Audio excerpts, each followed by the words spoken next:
With the 4th pick in the 2021 NBA Draft, the Toronto Raptors select Scottie Barnes from Florida State University. Wow. Look at that. Wow. This is what draft night is all about. That was Scottie Barnes being drafted. As soon as the pick was announced, you heard lots of wows and everyone being surprised. And I'm not going to be the last one, and I won't be the first one to say that, well, yes, it was a surprise that Scottie Barnes was chosen ahead of Jalen Suggs. But let's be honest here. Who's had the better career so far? Well, I'm going to answer that for you, and it's Scottie Barnes. And we're only in the rookie season, so I'm not going to get too ahead of myself, but Scottie Barnes is proving that he's a real baller. So let's take a look at the pre-draft reports. I'm showing it right now on the screen, and this says he's a raw project from a scoring standpoint, which could have a trickle-down effect on his playmaking if teams can just sag off of him or religiously go under screens.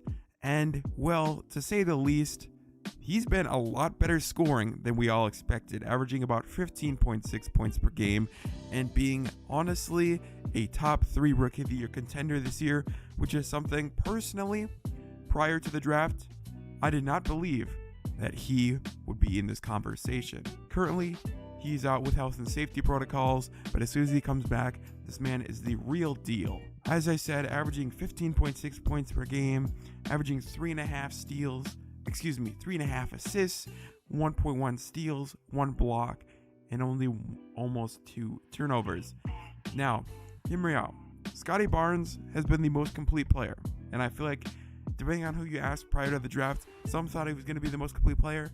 Other people, like me, believed that he wasn't going to be that good on the scoring end, averaging, I believe, 27.5% from the field, which is not good. But if we took a look at his other stats and his defensive potential and all that stuff like that, that's what brought him to be drafted number 4 overall. And this scoring was kind of one of those things where it's like, it's a project, and that's what the pre-draft report said. And coming into the league now, seeing him, he's not a project player when it comes to scoring. Now, who's to say his plateau isn't soon when it comes to scoring? I'm not going to say it's going to come up here in a year or two, but I'm not going to say it's not, you know what I mean? So he definitely could be a 20 plus point per game scorer, or he could be an 18 point per game scorer. Either way, the defense he provides and the playmaking he provides for his position is really good enough to take over the scoring ability. And him showing that he has at least a little bit of scoring ability is really just all they needed to solidify that he was the right pick at number 4. And I'm not saying Jalen Suggs was a bad pick, because he wasn't, but he's a scoring guard, and usually scoring guards need a couple years to develop. The only exceptions that I can really think of is literally Anthony Edwards and maybe Trae Young. Trae Young, towards the last half of his rookie season, started to pick it up a little bit. But you have to remember, Trae Young played extremely terrible his first half of his rookie season. We're not even halfway through the year, so Jalen Suggs could do the same thing. So enough of Jalen Suggs, but Scottie Barnes is the real deal. And I'm sick of people saying that he's not, or that he's overrated, because he's not overrated. He's actually, if anything, underrated, considering he's in, the smaller market that is Toronto. And it's weird to say that because Toronto is the only Canadian team. So take that as you will, but players from Toronto that play in Toronto aren't usually big standout players when it comes to the media, and this is being shown true once again with Scottie Barnes.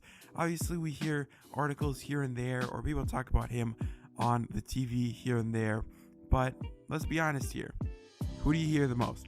Cade Cunningham? Evan Mobley? For Pete's sake, even Franz Wagner?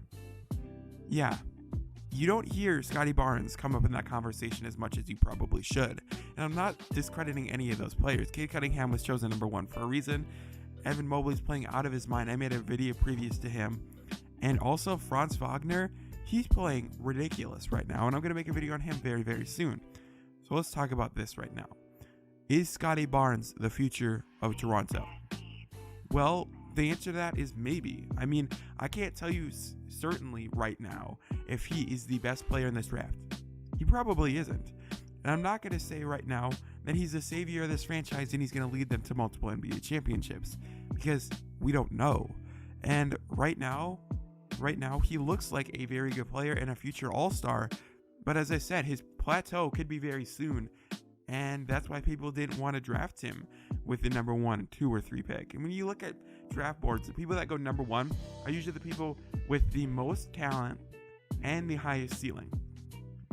But there's a lot of people that have the same amount of talent as the number 1 overall pick, but their ceiling isn't as high. And that's why, people like Cade Cunningham go number 1, and, Franz Wagner go later in the draft. But here's the thing.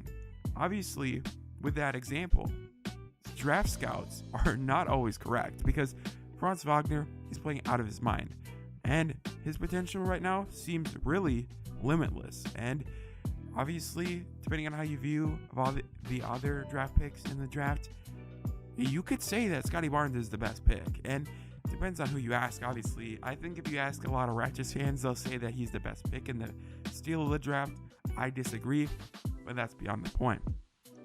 Scottie Barnes is playing out of his mind, and he's scoring at an elite level comparatively to his other fellow rookies.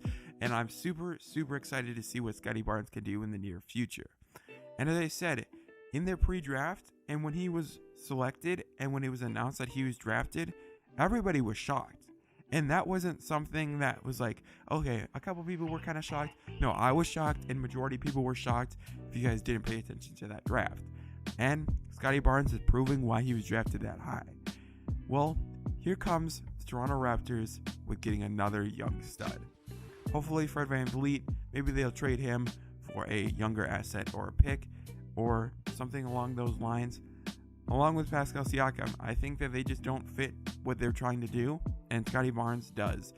And we'll see what happens here, but I'm super, super, super excited for the future of the Toronto Raptors, and I'm excited to see what they do with their assets they have right now. Are they going to trade some to become a better team? Are they going to trade some for younger pieces? We'll see. And yeah, guys, that's been my video. Please remember, like, subscribe. It's been your boy Jelson. See you guys in the next video. Peace out.